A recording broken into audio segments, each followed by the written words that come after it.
Hello, I'm Marcus V. Calvin, and welcome to Tales Unlimited, the disturbing thought of the day. Mm, aliens, rather advanced alien race. They find us. Um, they don't want to make first contact. This is after they study us. They study our histories, our cultures, our nations,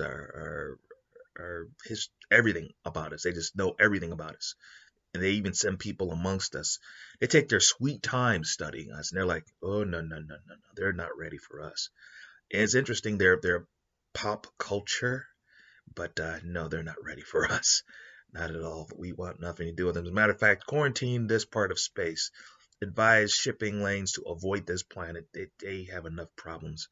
Okay, so in about 1,000 years, we'll make contact when they're ready. Yeah, yeah, 1,000 years. But they won't be around in 1,000 years. I don't know. They might be. No, no, they won't. Okay, well, what seems to be their weakness? Population. Too many people, not enough condom use. Well, sterility virus? Nah, that would just drive them crazier.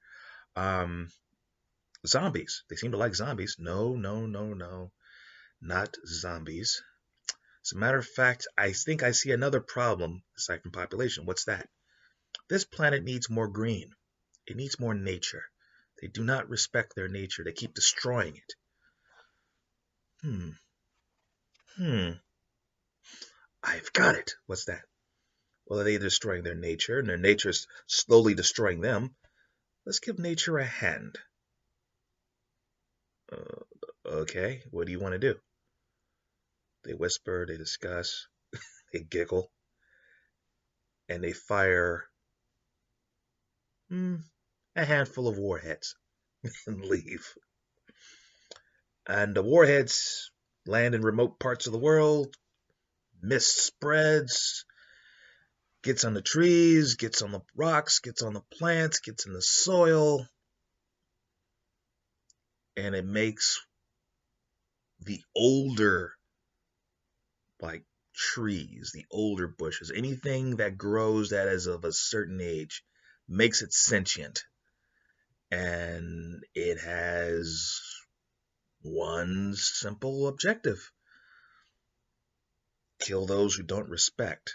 So if you're a hiker or a tree hugger, you're a nature photographer, might even protect you, might even save your life. Let's say you're a hiker who stumbles and you fall and you're lost. Well, you might black out, but you might wake up finding yourself being like carried by a plant person who's like massive, just boom, looks down at you and like blows some spores into your face and you black out.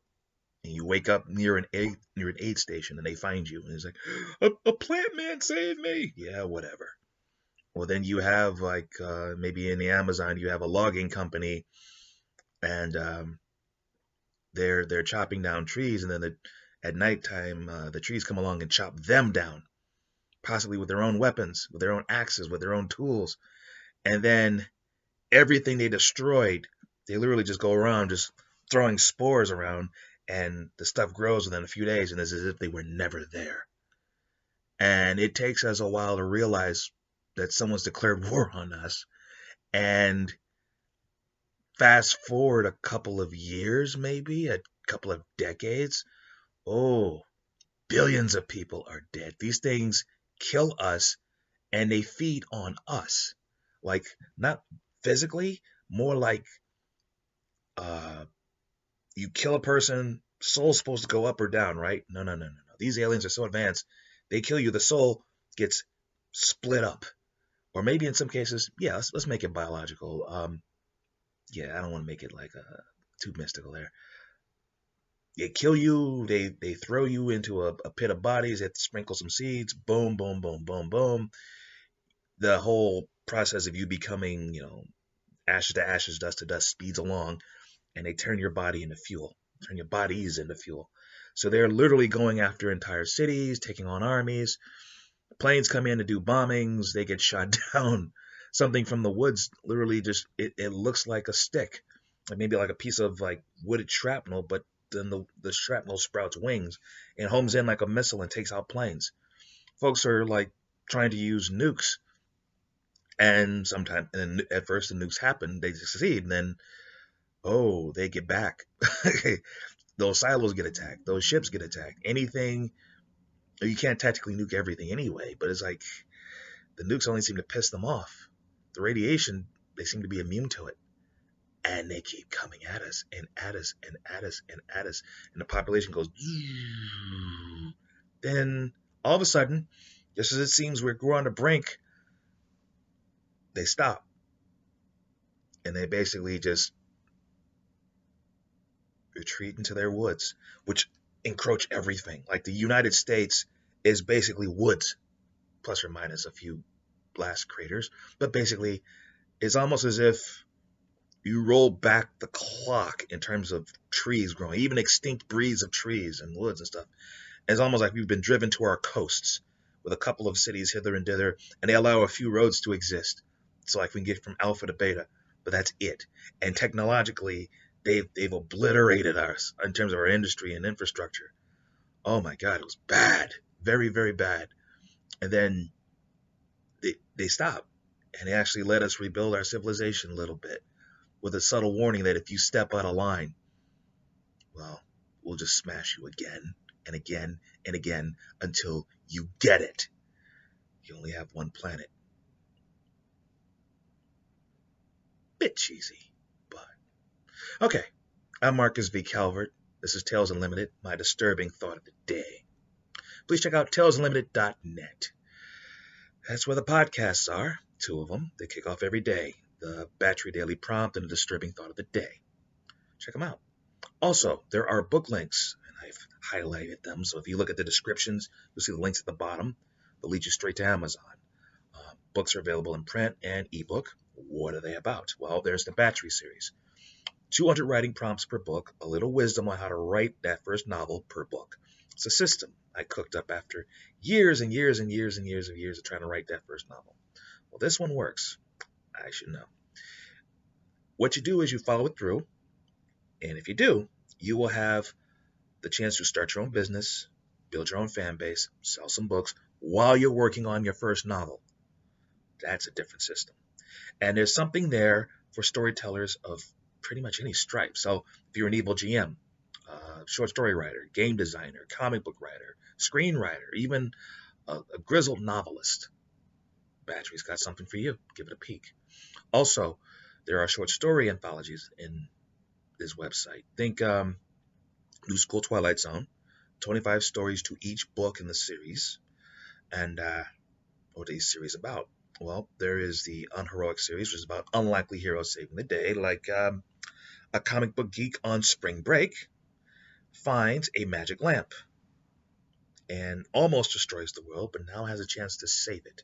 That's an unlikely hero, yeah? The Book of Schemes, it's the second series. Think schemes of varying stripes, diabolical, twisted, funny, ridiculous, odd, fantasy. There's one called The War Damsel. This noble woman is kidnapped, and an immortal mercenary is sent to save her. Well, she's kidnapped by this cult of a war goddess who basically want to sacrifice her and use her as an avatar for their goddess to come back to this world and create a blood-soaked dark age of war and mayhem. The good news is he stops the sacrifice. The bad news is he doesn't stop it entirely in time. He's like halfway too late. And then there is the novel series that I ultimately put together. It's called I, Villain. Think Sin City with superpowers. Takes place in a world where superheroes got wiped out the prior year. That's where the first book begins. And Benjamin Clyde, gentleman fixer, dude in a suit, is the guy who helped kill him off. He is a villain. Keep this in mind. And he has the best mercs money can buy. But as far as anyone knows, he's just a guy with the best mercs money can buy. But everyone uses him, from Interpol, the Vatican, terror cells, organized crime, demons, supervillains, superheroes. Everybody uses him.